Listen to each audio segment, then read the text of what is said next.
John, we're going to talk Pac-12, college sports, and what's next.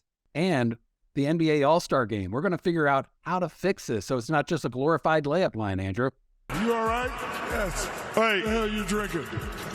No, man, it's my mic. I got a delay. No, that's you. Always blame it on the equipment, Chuck. I want to thank Patron for sponsoring Chuck today.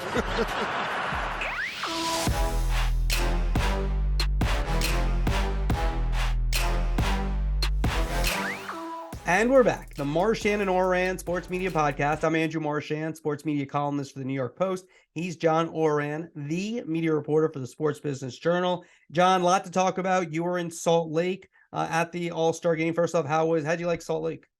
You know, Salt Lake is a beautiful city. Everywhere you look, you see mountains. The first time ever in the city, it was a very walkable city. I was able to walk from the hotel to the arena to other hotels.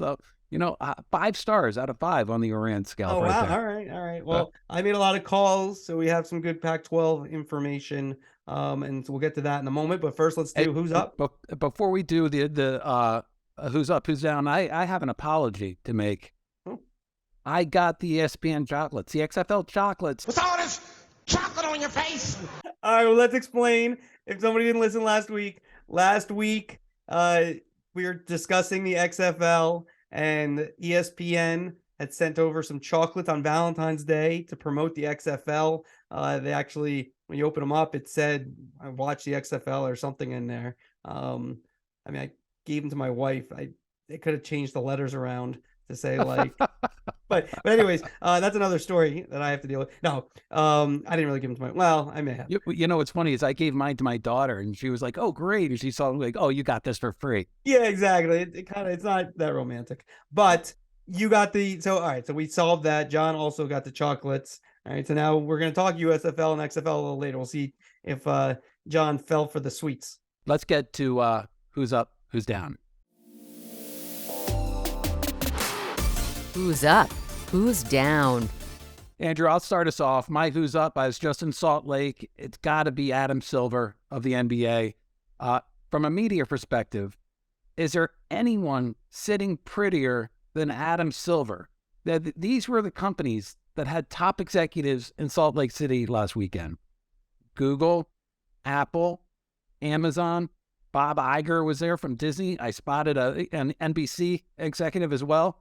I mean, when those rights come up, the national rights, there is already a frothing. I mean, a bidding war that's developing for those rights. The NBA is sitting very, very pretty. Then there's the RSN conundrum. Diamond Sports is still a couple of weeks away from what everybody believes is filing for bankruptcy. And as Silver said during his press conference, short term, the NBA is sitting fine. The NBA's regular season ends on April 9th. So its teams have already been paid. Its games have pretty much already been played other than a couple of weeks. And once they get into the playoffs, every single playoff game is on a national television outlet. So the RSN issue is something, if you want to kick the can down the road, the NBA doesn't really have to deal with until October or so. John, I'm going to do my Who's Down first. And my Who's Down is Adam Silver, NBA commissioner. So the issue that the NBA has, and I agree with everything you said about how they're sitting pretty, they're going to do great with these TV deals, and the league is it's on the way up and it's doing well. But it does have a problem, and it has to figure out, and it was really magnified by this all-star game with guys not playing and then guys not really playing very seriously. And even the dunk contest and the skills competition, they were saved a little bit, but with the G League, Mac McClung. Played a torch down here in DC for a while. Yeah, Mac McClung saved it. But I mean, they got to go to the G League to save the slam dunk contest. They have to figure out, especially in the regular season, how to get stars playing all the time, because it's unfair to ask your customers, your fans, the people who are making it possible for the owners to make millions and billions and the players to make hundreds of millions of dollars.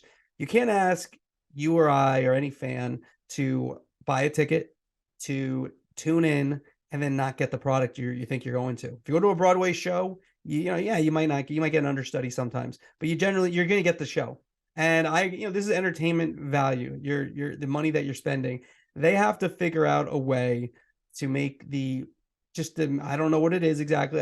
I know they're trying in-season tournament. That could be a good idea, I guess you could offer more money for the All-Star game and make guys compete. But it's just, again, as someone who loves basketball, it felt like a waste of time.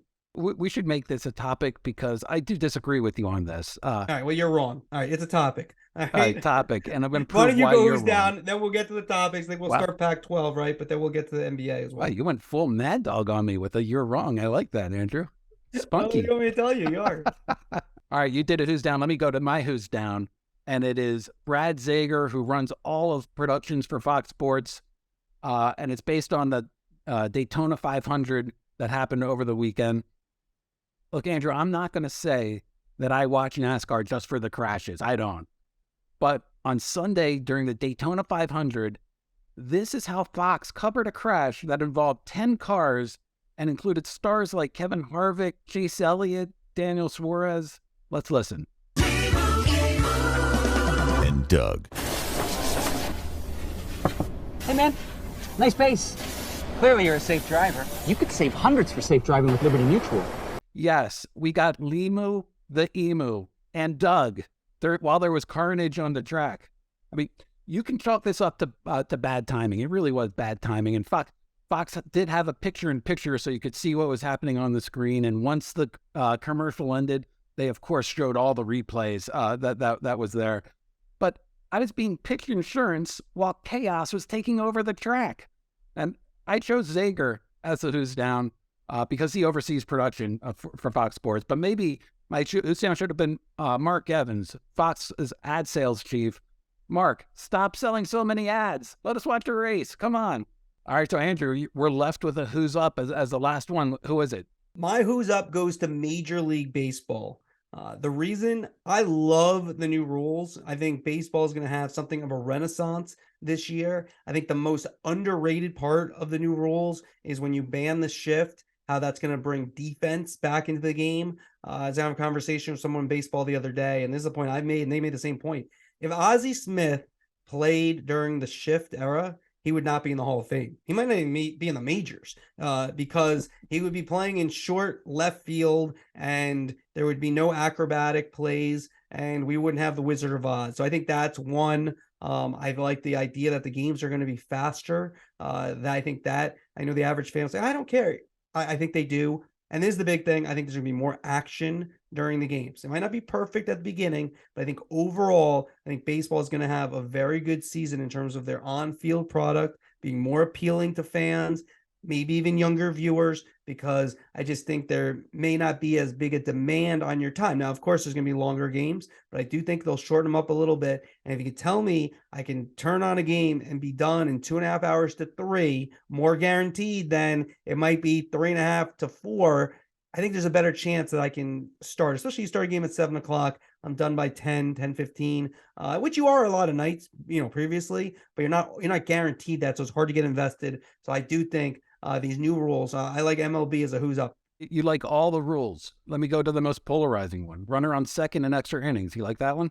I would start that one in the 11th inning. Give me 1 inning of regular baseball, but having covered Sunday night baseball, 18-inning affair, Cubs, Yankees. The beat writer loves the quicker games, absolutely. And then the flight at 6 a.m. to Cincinnati. Give me a runner on second. Let's get this thing over with. And I do think that no one cares about the wear and tear on players and the bullpens. And just every other game ends, there's no clock. I get it, tradition. And it's kind of fun. We all who are old enough think back to July 4th in the mid 80s, was it 85, the Rick Mailer game where it went 18 innings and there's the pitcher hit a home run, late. That was great. But generally speaking, the games are slugs. They go on forever and there's nobody in the stands. I mean, I think that's also an issue for Major League Baseball that they might be able to solve.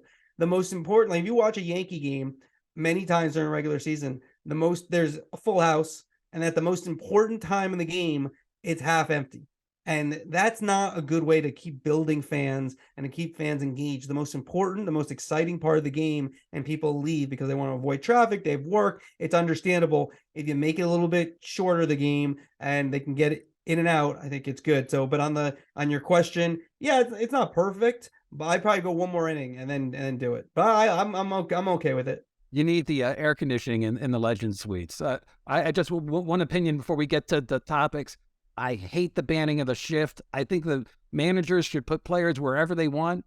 If I ran baseball, I would ban the launch angle, because you're going to see players where they are, and you're going to still see the guys striking out or going for home runs. So bring back all the shift. things that you've said on this podcast that haven't made sense. That was your worst moment. First off, how could you ban the launch angle? How is that even possible? Just ban it. If you strike out, that's 2 outs. That's what I would do. And secondly, and this one drives me crazy. Why is it okay? I get it. Baseball's steeped in tradition. Okay. But why is it okay for why do you think the NFL has remained so popular? All it does is make offense and the quarterbacks more important and the game more exciting because there's more and more offense. I know I'm going to drive people crazy, but you're rewarding bad behavior. Hit it the other way. You put the shift on Rod Carew. That would never work. Two things. You act as if it's so easy to just place a ball the other way. Okay. That's number one. Number two is you want it to be exciting. It's not exciting to have a second baseman in short right field making a play. I mean, that's not fun. So I think you're totally wrong, and it just becomes a math equation. And I think this will make baseball much better. And just, you don't want to see. I mean, I just saw it ruin guys' careers. Brian McCann, Mark Teixeira, not ruin their careers, but hurt their careers immensely because they were slow, left-handed hitters, and they play a second baseman in short right. And you'd want those guys who are power hitters hitting the other way. That also ruins the game. Yeah, but bunt, get on base, put pressure on the pitchers. Of course, that's banning the shift is gonna help my guys. Adley Rushman is gonna be batting like probably 400 this season. I hope so. That'd be fun. But you'll be sitting there with, I wish he couldn't hit 400. I wish he was hitting 280. If I want to put all 9 people in the infield, I can. That's the beauty of baseball. The guys might run over. There might be action involved in. All right, listen. Let's get to the media stuff. I think our college football friends want to hear us maybe talk about the topics. So let's start with the Pac-12. All right, Pac-12. Let's get into it. I want to do a quick shout out to Andrew Marchand on the pod. Back in September, Andrew, you said this. I think the Pac-12 and ESPN, hundreds of millions of dollars apart. They are not even close. So that is going to be interesting where that goes in terms of negotiations and will teams jump. Because when you're that far apart, that means something has to happen. And I'm not saying it's going to happen. I don't have information on this, but something just maybe a little conjecture.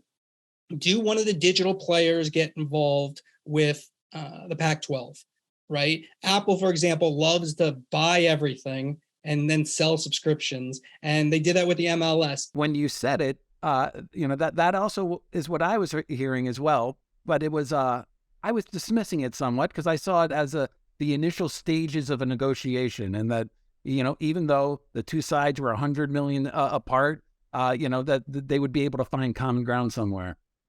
They haven't. What have you learned? So here's where it is. If the Pac-12 is going to get as much as the Big 12, it's going to have to piece things together, which might not even be possible if they're going to do a deal with ESPN, Amazon. I think Fox is basically out, but if they were to do a deal with ESPN and Amazon, they'd have to piece that together. I'm not even sure that's possible. There's nothing close at the moment, from what I understand. And so I don't. So I think what we were talking about then, there are hundreds of millions of dollars apart. Pac-12 really has to come way down if they want to do an ESPN or Amazon deal. So the wild card out there is Apple. And I don't know if that's real or not. If they can be a real thing. Do you want to be on Apple? We'll get to that. We'll get to Apple in a little bit more. But when you talk about where this is going, you have to be a little concerned for the Pac-12, because if you don't get the money of the Big 12, will schools stay? Will the Arizonas stay? Will the Colorado stay? Will Utah stays? And the problem for them is if one leaves, it kind of becomes everyone fighting for spots because they don't want to be left behind in a 12 that has 6 teams and, trying to figure things out. And so that's where they're in a lot of trouble. Maybe they can get the money from Apple. I don't know about that. I don't really think you want to be on Apple at this point if you're a college football streamer. I don't think, if but that's what Apple likes to do. They like to take everything in. So again, I'm not saying they'll end up on Apple, but that's like their last saving grace, because Amazon, as we've discussed before, not really interested in tonnage, doesn't think it needs to pay a premium because they're new into the game. And they're Amazon. They're, one of the biggest companies in the world. ESPN, we talked about Bob Iger back as the chairman of Disney, and he is going to make ESPN and Jimmy Pitaro and Burke Magnus figure out what they want, what are must-haves and what are nice things to have. And the Pac-12 is a nice thing to have, but it's not a must-have at this point for ESPN. And then Fox, we had Eric Shanks on, their CEO, Fox Sports' CEO, a couple of weeks ago before the Super Bowl, and he basically said they were out unless something, they got a really sweetheart deal. And so not looking good for the Pac-12. Yeah, here's the problem that the Pac-12 faces is that there was a good deal to be had 6 months ago, back when you were talking about how far apart the two sides were.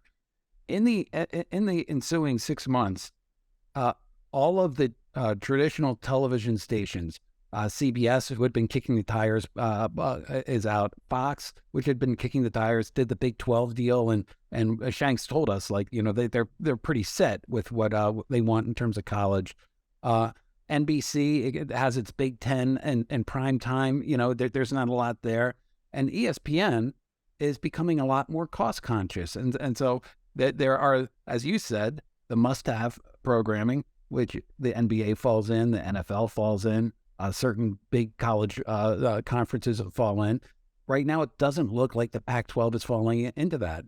And then on the streaming side, all of a sudden you have Wall Street that is no longer prioritizing gaining subscribers. They want to see profits. So whereas you had all of these streaming companies competing against each other to drive up the prices in bidding wars, now they have to have a lot more discernment. They have to have a lot more responsibility in terms of what they're paying, so that they're not overpaying. And it's just a really tough market if you're a college conference that's not the Big 10 or the SEC right now. Andrew, as you said, the big question mark is with Apple. Will Apple want to do a deal with the Pac-12 and with all of the Pac-12 rights? with the Pac-12 networks, with the actual conference itself. That would mirror what they're doing with the with MLS, which is of course starting this weekend. Yeah, and that's the question we don't really know the answer to, and that's the saving grace that they have. Look, Apple tries to be secretive. I was happy I had a few stories last week or so. My favorite part of all your stories on Apple is when you put in that Apple declined to comment. Do you have that on macro? Do you just hit I mean, I don't know. I feel like they don't really understand this space. This isn't like you're giving us an iPhone and we have to be there for your iPhone presentation. This is different, and they're new into the space. So, they made some changes last year. They really went unorthodox with their broadcasting crews, and now they're gonna change it up. Wayne Randazzo, Dontrell Willis on their baseball telecasts. Yeah, their baseball telecast. And will be one crew, and then Alex Faust, who does the LA Kings and does Fox Sports, he's one, and then Ryan Spielberg, he's the Rockies analyst. They'll be, and then they got their schedule as well, which one interesting thing about their schedule is that they're not really doing as many double headers. It's not 7 and 10:30 anymore. It's streaming, so I think it probably doesn't matter. I don't think that many people are watching, so maybe it doesn't matter either way. But let's just say, before we finish off on the Pac-12, do you think it makes sense for Apple to do a Pac-12 deal like the MLS? I think if Apple is able to amass all of the Pac-12 rights, their digital rights, their linear rights, the rights that are in Pac-12 networks, and they're able to make it available globally, I mean, that appears to be what Apple's strategy is. Apple doesn't want to come in and just get one package and be one of many people. I mean, it showed with MLS, if it can get the rights internationally for everything, local, national, international, that's what they're looking at. And that is what the Pac-12 has on offer. So is it something potentially that the Apple would be interested in? I would say yes. And one of the things that Pac-12 has always said is that it's particularly popular. Well, Larry Scott, the former commissioner, would always talk about how popular they were in Asia and how he always tried to schedule a football game over in Asia. And so would that make sense for Apple? Yeah, I think it could at the right price. Would it make sense for the Pac-12? I don't know. Yeah, I don't think it really makes perfect sense for the Pac-12, no matter what the money is. I know the power of Apple. Apple's one of the great companies in the world and one of the most successful. That said, I just think there's a million college football games on, and you want to be part of the ecosystem every day, which is basically linear TV. And if you're on a streamer, especially if you're the lone one on the streamer, it's not like Thursday Night Football, which is exclusive. It's the NFL. There's no other game on. And if you want to watch NFL that night, that's the only way to watch it. If you have the Pac-12, your best games are pretty good games, but there's going to be SEC and Big Ten and Big 12 and all the other types of games going on. And so you're not going to have, I don't know. I understand younger people, and we all do, we all use our iPhones, etc. But I don't think like boosters are going to want to go to Apple TV Plus. They're going to wonder why the Big Ten is on all the networks all day. And ABC and ESPN are covered in SEC and Big 12, and they're stuck on Apple. I just don't think that's going to play well. Yeah, and the casual fan, it's hard to channel surf if you're in an app. I mean, I know some more technically savvy people are able to like hit one button and go. I have to get out of the app, and then get into TV and then get out of TV and then reload the app. And it's not as easy as just going to the last channel. And so on a Saturday, when you have a lot of football games, who doesn't channel surf through all those games? No, 100%. So that's going to be interesting. All right, let's get into this before we get to NBA. Quickly, Apple, MLS. We talked about it. You think it's going to work or not? Give me John Ourand going in. I know you're gonna, don't tell me we're not going to know. I get it. Apple's not going to say. But I know nobody, listen, I can't say numbers that I heard, but nobody was watching Friday Night Baseball on Apple. Okay? Nobody. I mean, so I'm going to spin the question back on you. Like, what is success for them? I'm not exactly sure how to quantify success. I don't think that Apple's looking at this in a strict viewership way that linear TV networks are. I think that they want to, set something up. This is 1 year of a 10-year partnership, and they want to see some sort of growth. And I don't know what that growth is in. Apple TV okay. customers. All right, fine. You defined what Apple. So I'll answer. Do you think we'll see growth with Apple, MLS? And you can change your mind over time. But right now, over the next 5 years, you think you'll see growth with Apple and MLS? Oh yeah, of course. I think that's I think that's a no-brainer. You're going to see some really, growth. Because I just talked to somebody this morning. Thought no way that the audience will not be there. It's going to. You can't just say somebody. I know you're not. You obviously don't want to say who, but who is this somebody? It's not the mailman that came over. It was the mailman. The mailman, the mailman, very into sports media. No, someone who big fan. He loves. Ourand's Who's Up last week was tremendous. Here's your mail. Got some mail for you. But no, the person knows a lot. All right, I'm not going to say who it is. I didn't want you to say who it was. I just what level. Your opening, you said NBC. I noticed you mentioned everyone, and then there's like an NBC executive too. I don't want people to know who I had a beer with. So Do you didn't have beers with the other people? You gotta get a beer with Iger. You know what? I wanted to get a beer with Iger. He wouldn't allow. He wasn't available. Iger and I both went to Ithaca. If you said to him, "What do you think of Andrew Marchand?" He'd say, "Who?" Oh, he knows this podcast. He totally knows this podcast. Right, thanks. They're clipping this right now and sending it to him. Best Ithaca alums: Iger, Gavin McLeod, Love Boat, Ricky captain. Lake did not graduate. But number one, always, as you know, if you listen to the pod, Gorilla Monsoon. Okay. getting back to Apple. So you're top 5. That's great. I know I'm not top 5. You got Carl Ravitch, Kevin Connors. You got a lot out there. Yeah. Morgan Lauer. You got a lot of people out there before me. John Mina Perel. I can keep going. A lot of people before you get to me. Matt Hogan, Mark Apter. All right, listen. I'm starting to make college friends now. Rob Fleischer. Okay, let's get back to it. Apple, MLS. I think that the very hardcore MLS fans going to like it, and I think that they're not going to grow the game at all. Or very, very, very, very. Now they bring in Messi, maybe that would. I don't really know help. what do you mean grow the game? What do you mean? I mean, like it's going to become more popular. Like it's not going to be How are you stuck as a defining top popula- 6. but Well, how are you right now defining I'd say it's a popularity? top 6, 7 league in the world. The American fan wants it to be number 1 in the world. Right. It's So not gonna happen. so you're saying like growth in terms of the on-field play almost. Yeah, I want it to be like the best league in the world. I want us to get the best players when they're young and when we get Messi at 26, not at 36. That's what, you really want. And I don't think that's happening, at least not in the near term. And I don't think this necessarily helps it.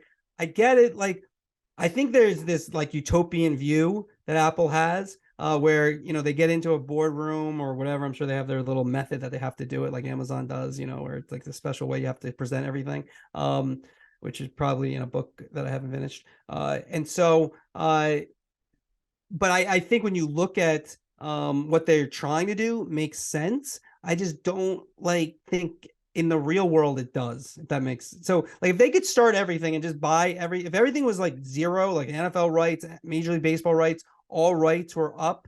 Apple has the most money and their plan to distribute the games the way they want around the world, easily available, streaming on your phone. That's the best way. Like they're correct about that. The problem is it's messy. Like if you're the NBA, which let's transition to the NBA. If you're the NBA, you're not going to, if I were them, if Apple offered me twice as much money as everyone else combined, I would be hesitant to do the deal. If they offered like a 5-10 year deal, twice as much money, because where are you in 5 or 10 years if it doesn't work with Apple? And so, are you making as much money with them? So I think you want to be, I think the NBA is going to, you probably found this out too. I think they're going to diversify their portfolio. And that's not what Apple wants. Apple wants everything. That's why maybe this is really speculative about the Pac-12 and Apple. And there's really no proof that that's happening as of yet, or even close to happening. But they're the only one left that we can find. The rest are sort of lukewarm at best on doing a deal with the Pac-12. So if you're the NBA, though, do you want to do that? Do you want everything with Apple? I don't think you do. And that's what Apple's plan seems to be.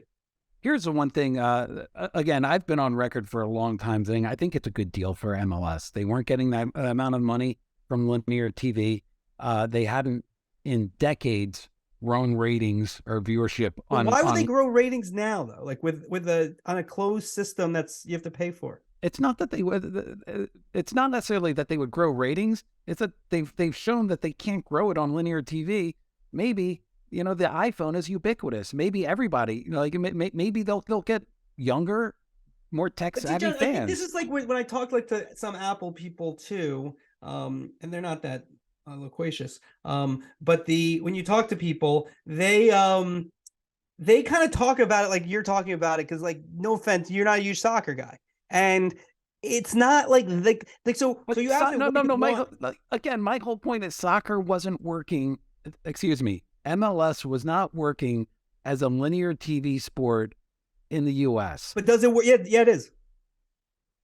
It's not working for MLS. No, that's what I said. That's what I said. It's not working for MLS. Cup. It's worked for ESPN when they had soccer, more of it in terms of linear. It's working for Champions League and CBS. It's working a lot of ways. It's not working for MLS. That's my point. Is like, they're like, well, we got an American league, domestic league. They got some nice in-crowd, in-stadium experience, and we're going to bring it to yes, but the product's not good enough. And I don't know I don't see it necessarily getting better. I think it's an acceptable level of risk for MLS. Oh, yeah, definitely. It's fine. 19. They had no other choice, so I mean, I guess it's acceptable. It's like, I think what are your choices? One thing though, as I look at Apple, and if you could get away from sports, if you look at how they're doing entertainment, one of the big complaints that I hear out of Hollywood is their lack of marketing around any of their series, and they're spending a ton on these series, and they have good ones, and they depend more on word of mouth and sort of marketing, getting it out. Ted Lasso, The Morning Show. I happen to see. But are they wrong on those? I mean, I think everyone knows of those shows. Or maybe not The Morning Show, but definitely Ted Lasso. Those totally worked. We Crash is another one that's out there, but they don't market them. They're not out there marketing. Wait, who's the Ted Lasso star again? Oh, I'm showing my lack of Hollywood knowledge. Jason Sudeikis. Yeah. Jason Sudeikis has had. We should leave that part in that we didn't know. We're sports media.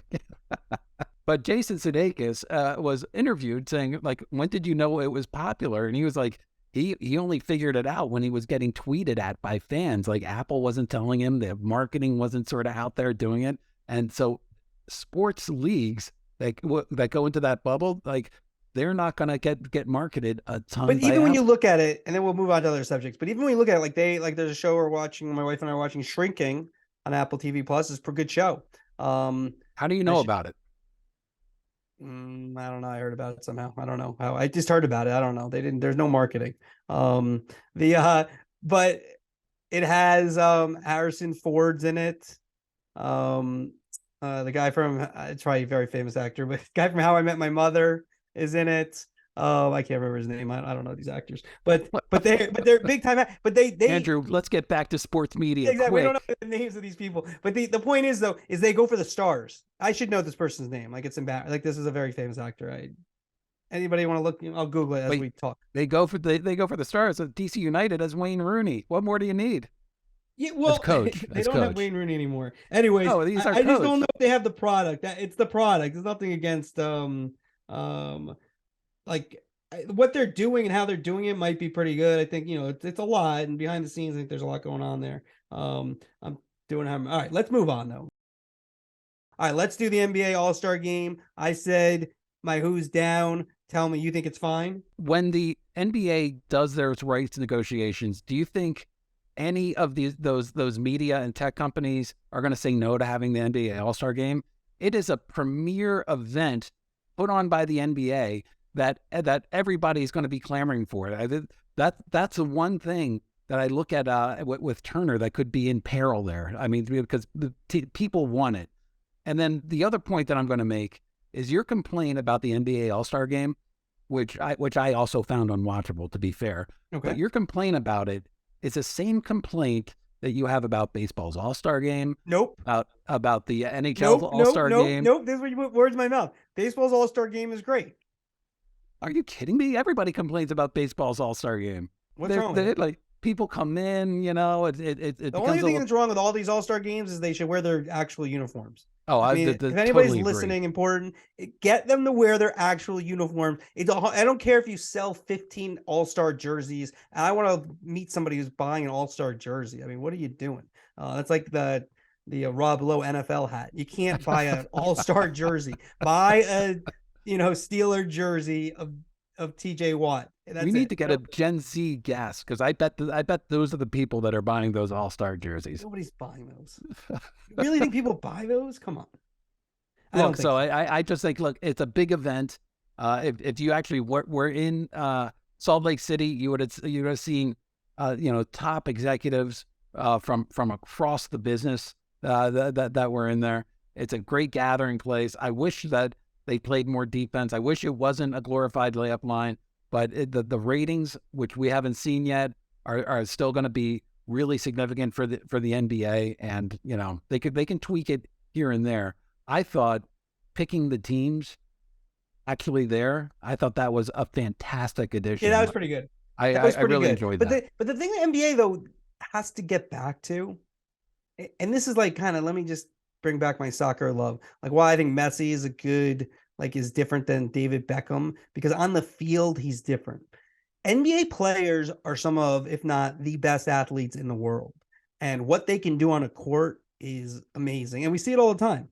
But you want to see that consistently. You want to see that in an all-star game. And I think that the NBA, it's good that it's like a huge thing on social. Everyone, it's this league and all this other stuff, and and follow Woj for his bombs and other NBA insiders in terms of like breaking news, and that's always, and that's a big deal in all sports, but NBA seems to have has like a it's a kind of a little bit different for whatever reason, but it has to be about the game, the purity of the game, and watching the game. And I just think like we see that a lot, but we don't see it enough. I think like the way they do their playoffs too. I think their playoffs, it takes forever. Like a 7-game series takes like 3 weeks.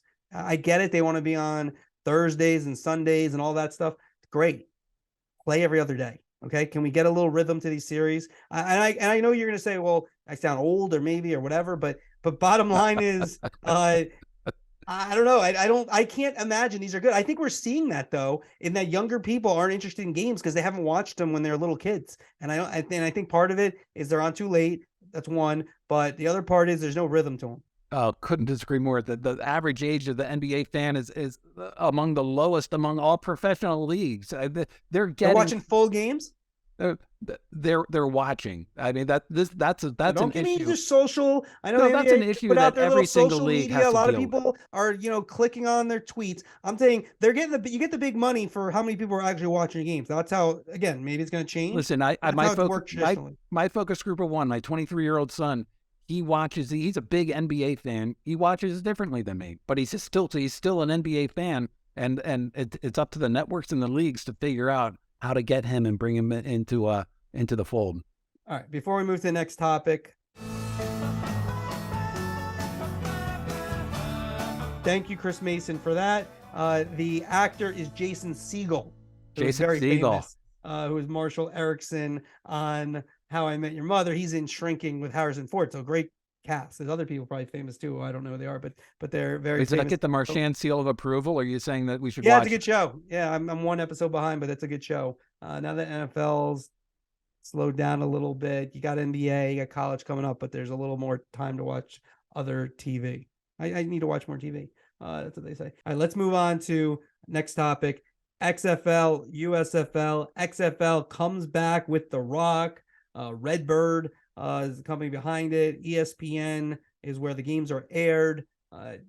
XFL, I think, did okay. I think I compared to the USFL in terms of when it is, I like that it starts the week after the Super Bowl. I think you have the momentum off the NFL. When you look at Fox and NBC, because of their programming, they have some golf for NBC, NASCAR for Fox. And then also they, I think, maybe wanted to avoid the NCAA tournament. They don't start till April, which I think would have been fine if there wasn't the XFL kind of going into that spot.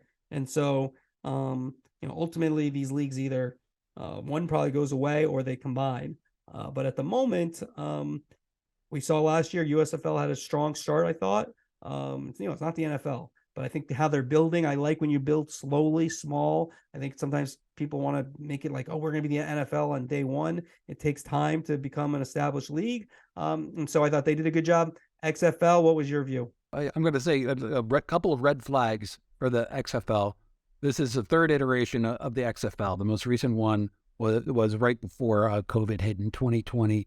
The attendance at the games was down considerably across the league. And that had to do with, my who's down last week was the marketing around the XFL. I think that had a lot to do with it.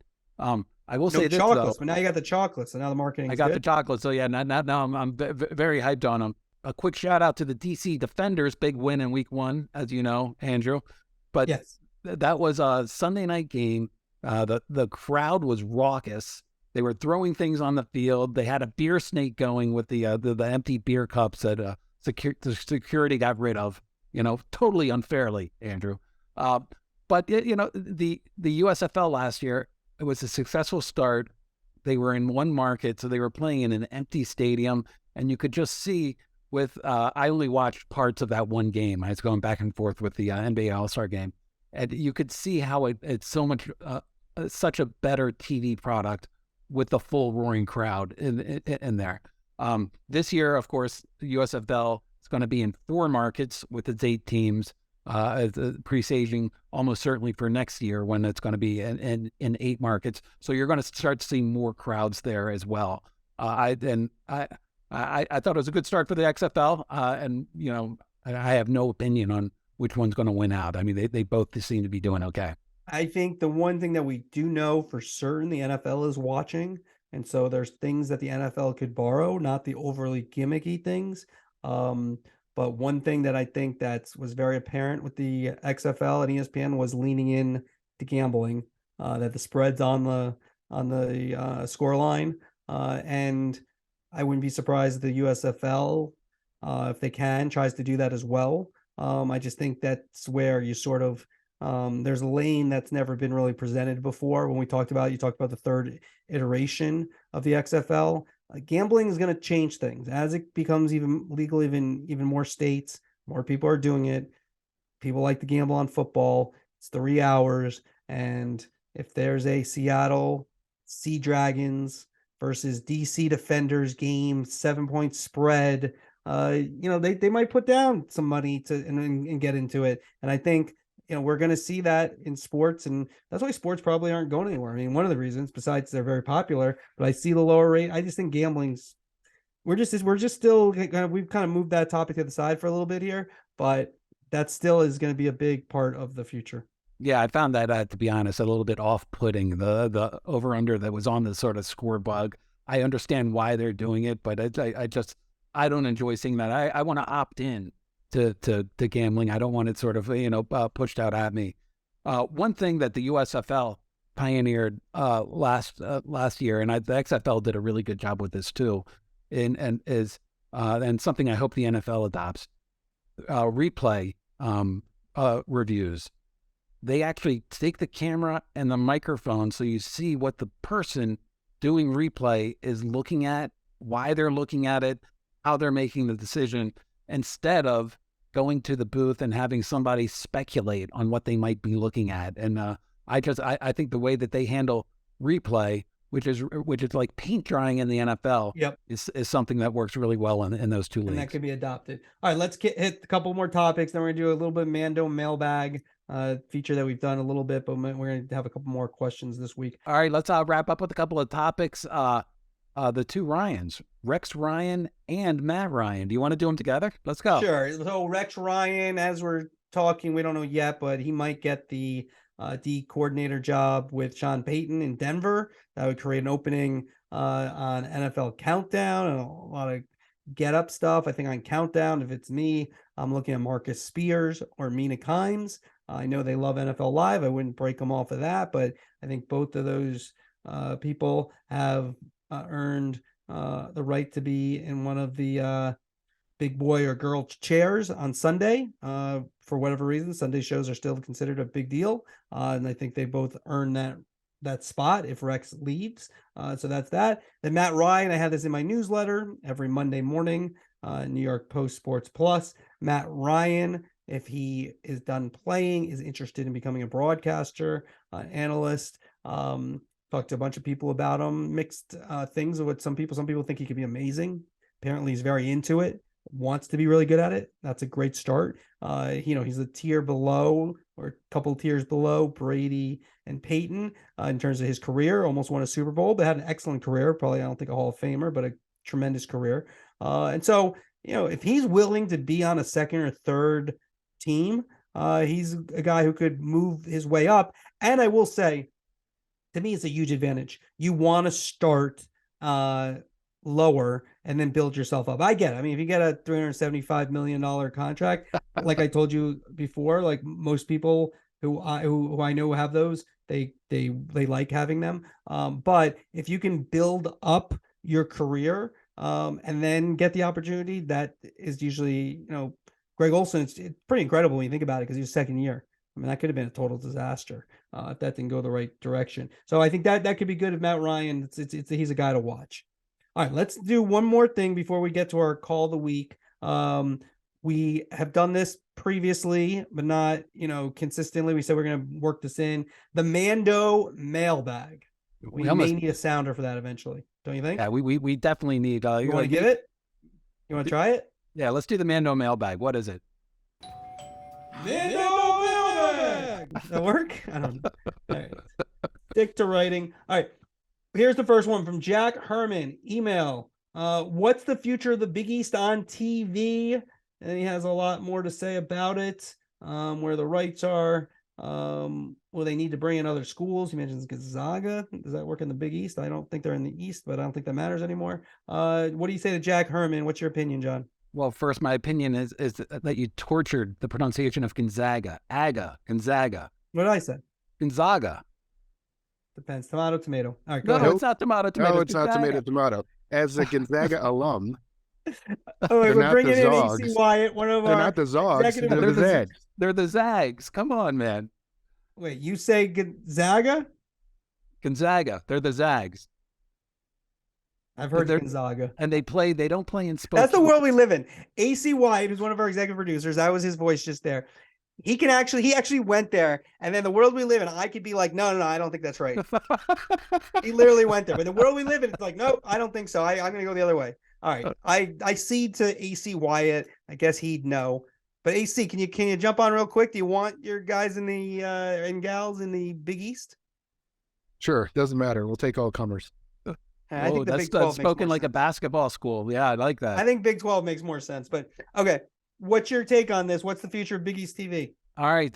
Thanks for the email, Jack Herman. The Big East rights are coming up for several years. I think it's 2 or 3 years that they're coming up.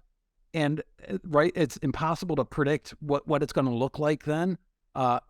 If those rights were coming up right now, everything we said about the Pac-12 would pertain to the Big East in terms of must-have or nice to have. The Big East in college basketball is nice to have, and all of these rights deals, the SEC, the Big Ten, the Big 12, the ACC, it's all predicated on football. Basketball is almost like a throw-in, especially regular season basketball, which is not getting the viewership that it used to. Okay, let's do another one. And we have a few, but let's just do a couple. We'll save a couple if that's all right. Is that good with you, John? Let's do it, yeah. All right, let's do Andrew Stolowitz via Twitter. Any thoughts from you, John Ourand, or you, me? He said, he added Andrew Marchand, on John Skipper's recent suggestion that the Super Bowl will become a pay-per-view event. Also, with so much recent news about streaming, do you think trend towards cord cutting is reversing and a linear cable bundle may become a reality? All right, Andrew, great name, Stolowitz. Couple of questions there. Let's first Skipper pay-per-view Super Bowl. Let's. Why don't you give the quick answer to the John Skipper pay-per-view Super Bowl, Andrew? Yeah, that's stupid. Okay, that's not going to happen. Why is that even a thing?